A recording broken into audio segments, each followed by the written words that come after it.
السلام علیکم dear friends, میں ہوں Rabab Mughal. Welcome to my channel.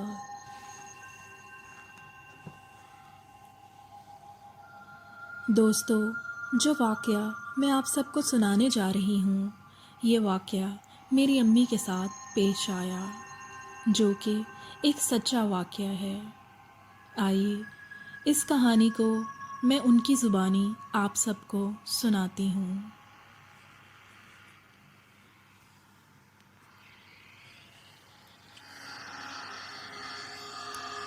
میں اس وقت 10 سال کی تھی۔ میرے ابو وفات پا چکے تھے۔ میری 2 بہنیں، ایک بھائی اور میں اپنی امی کے ہمراہ ایک مکان میں رہتے تھے۔ گرمیوں کے دن تھے اور محرم کا مہینہ تھا۔ گرمیوں کی چھٹیوں میں اکثر میری امی کے چچا زاد بھائی اکثر ہماری طرف آ جایا کرتے تھے۔ ایک صبح امی نے بتایا کہ آج گھر پر مہمان آ رہے ہیں، جن میں میری امی کے 2 چچا زاد بھائی بھی شامل تھے۔ دوپہر تک مہمان گھر آ گئے۔ سب نے مل کر کھانا کھایا اور شام کو صحن میں چارپائیاں بچھا کر بیٹھ گئے۔ باتوں باتوں میں ابو کا بھی ذکر ہوا تو ماموں نے امی سے کہا کہ کل صبح وہ ابو کی قبر پر جائیں گے۔ چھوٹے ماموں کچھ شرارتی طبیعت کے مالک تھے، تو انہوں نے بے اختیار بولا کہ بھلا قبرستان بھی کوئی جانے کی جگہ ہے؟ بڑے ماموں نے یہ سن کر چھوٹے ماموں کو ڈانٹ دیا اور کہا کہ چونکہ کل 10ویں محرم کا دن ہے، اس لیے صبح ہم پہلے قبرستان جائیں گے اور واپسی پر بازار سے کچھ سامان خرید لائیں گے تاکہ گھر واپس آ کر نیاز دلوا سکیں۔ اگلی صبح ماموں تیار ہوئے تو ہم سب بچوں نے بھی ساتھ چلنے کے لیے ضد کی، اور میں بھی ضد کرنے لگی کہ مجھے بھی ابو کی قبر پر جانا ہے۔ ہمارے اصرار پر چھوٹے اور بڑے ماموں کے ساتھ ہم سب بچے بھی چل پڑے۔ راستے میں ماموں نے ہم سب بچوں کو کھانے کی کچھ اشیاء لے کر دیں۔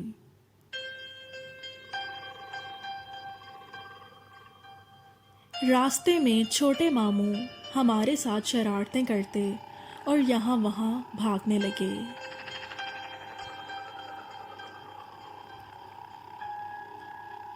قبرستان پہنچ کر ماموں نے ہمیں ایک درخت کے سائے میں بٹھا دیا۔ چونکہ گرمیوں کے دن تھے اور دھوپ بھی اپنا زور پکڑ رہی تھی۔ یہ ایک نیم کا درخت تھا اور اس درخت کی ٹہنیوں پر کچھ برتن لٹک رہے تھے، جنہیں شاید پرندوں کے پانی پینے کی غرض سے لٹکایا گیا تھا۔ ماموں نے ہمیں درخت کے نیچے انتظار کرنے کو کہا اور خود دعا کے لیے قبر پر چلے گئے۔ ہم نے وہ چیزیں نکالیں جو ماموں نے ہمیں راستے سے خرید کر دی تھیں اور ہم انہیں کھانے لگے۔ اچانک درخت کے پیچھے سے کسی نے زوردار آواز میں چیخنا شروع کر دیا۔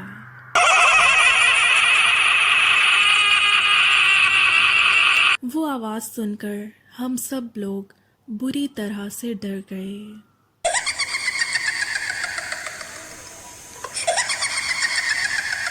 یہ تو چھوٹے ماموں کی آواز تھی۔ وہ ہمیشہ کوئی نہ کوئی شرارت کرتے رہتے۔ وہ ہم سے کہنے لگے کہ تم سب لوگ یہ چیزیں اکیلے کھا رہے ہو، ان مردوں کو کھانے کے لیے نہیں پوچھا؟ وہ برا مان جائیں گے۔ اور یہ کہہ کر ماموں زور زور سے ہنسنے لگے۔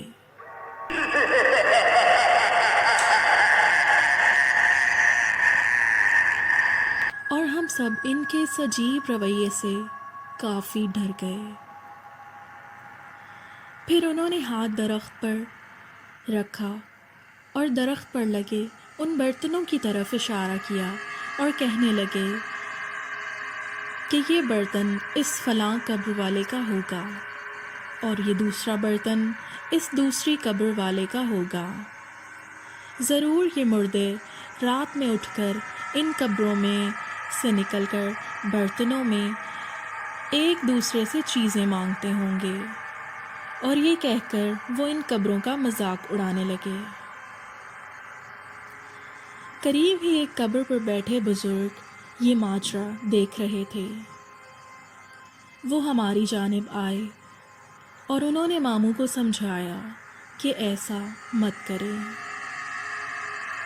انہوں نے ماموں سے کہا کیا پتہ ان میں سے کوئی برا مان جائے اور شاید وہ بعد میں تم سے بدلہ لے۔ اس پر ماموں نے ایک زوردار کہکا لگایا اور ایک قبر پر پاؤں رکھ کر کہنے لگے کہ بھلا یہ ہڈیوں کے ڈھانچے باہر نکل کر میرا کیا بگاڑ لیں گے۔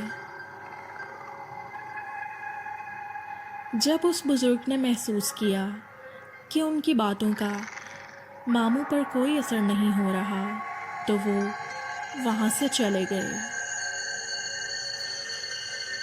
اتنے میں بڑے ماموں اپنی دعا ختم کر کے ہم سب کے پاس آئے اور ہم سب قبرستان سے باہر نکل آئے۔ کچھ قدم چلنے کے بعد چھوٹے ماموں کا جسم اچانک کانپنے لگا اور وہ ماموں سے کہنے لگے کہ مجھے شدید سردی کا احساس ہو رہا ہے، مگر تپتی ہوئی دھوپ دیکھ کر بڑے ماموں نے سوچا شاید یہ پھر سے کوئی شرارت کر رہا ہے۔ انہوں نے چھوٹے ماموں کی حالت کی طرف دھیان نہ دیا اور کچھ قدم چلتے رہے۔ اچانک چھوٹے ماموں پر عجیب کیفیت طاری ہونے لگی اور وہ بری طرح سے کانپتے ہوئے زمین پر بیٹھ گئے۔ ہم سب کسی طرح انہیں گھر لے آئے۔ گھر آ کر ان کی حالت اور زیادہ خراب ہو گئی اور وہ بے ہوشی کی حالت میں چلے گئے۔ قریب کے کلینک سے امی فوراً ڈاکٹر کو بلا لائیں تو ڈاکٹر نے ان کا چیک اپ کیا اور بتایا کہ انہیں بخار کی وجہ سے ٹھنڈ لگ رہی ہے، جس کی وجہ سے ان کا جسم بھی اکڑ رہا ہے۔ ڈاکٹر نے انہیں بخار کا انجیکشن دیا اور آرام کرنے کی تاکید کی۔ کچھ دیر بعد ماموں کو ہوش آیا، مگر جیسے وہ ہم سب کی طرف دیکھ ہی نہیں رہے تھے۔ وہ بس چھت کی طرف دیکھتے رہے اور ان کے منہ سے یہ الفاظ نکلے کہ مجھے معاف کر دو، آئندہ مذاق نہیں اڑاؤں گا۔ اتنا کہہ کر وہ پھر سے بے ہوش ہو گئے۔ شام تک انہیں کئی بار ہوش آیا اور جب بھی وہ ہوش میں آتے تو وہ انہی الفاظ کو دہراتے کہ مجھے معاف کر دو، میں آئندہ مذاق نہیں اڑاؤں گا۔ ماموں کی حالت دیکھ کر امی نے اپنے چچا کو گھر بلایا اور ماموں کو گھر واپس بھیجنے کا فیصلہ کیا۔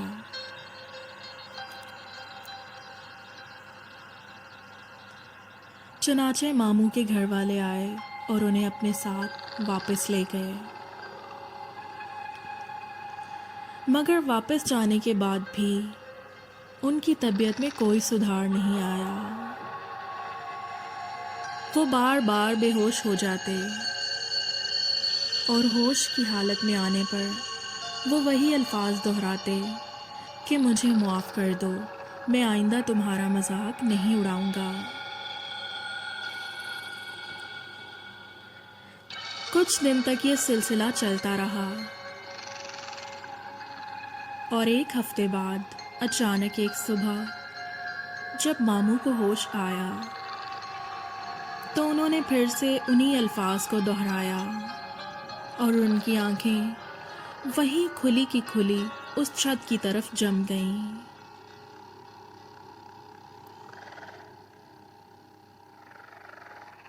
اتنا کہہ کر وہ دوبارہ سانس لینے کے قابل نہ رہے اور ان کی موت ہو گئی۔ اس طرح سے میرے ایک ماموں انتقال کر گئے تھے۔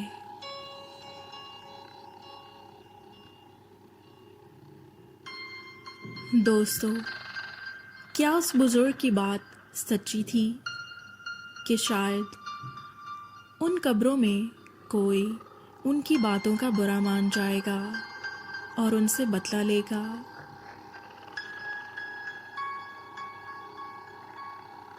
کیا یہی ان کا بدلہ تھا؟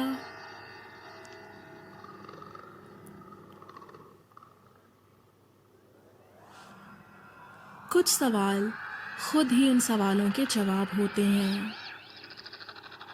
دوستو، ہمیں کبھی بھی کسی بھی قبر کی بے حرمتی نہیں کرنی چاہیے، اور اگر کوئی بڑا ہمیں کوئی بات سمجھائے تو ہمیں اس کی بات ضرور سننی چاہیے۔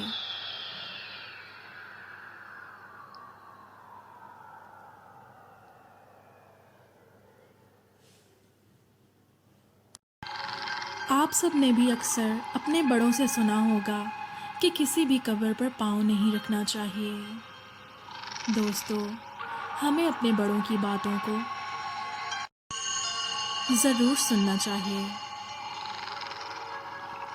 اس کے ساتھ ہی میں آپ سب سے گزارش کروں گی کہ اگر آپ سب کی زندگی میں بھی ایسے کوئی واقعات ہوئے ہیں تو پلیز میرے ساتھ انہیں شیئر کیجیے اور میری کہانی کو لائک کیجیے اور میرے چینل کو سبسکرائب کیجیے۔ میں آپ کے لیے ایسی ہی سچی کہانیاں لاتی رہوں گی۔ اپنا خیال رکھیے گا اور دعاؤں میں یاد رکھیے گا۔ اللہ حافظ۔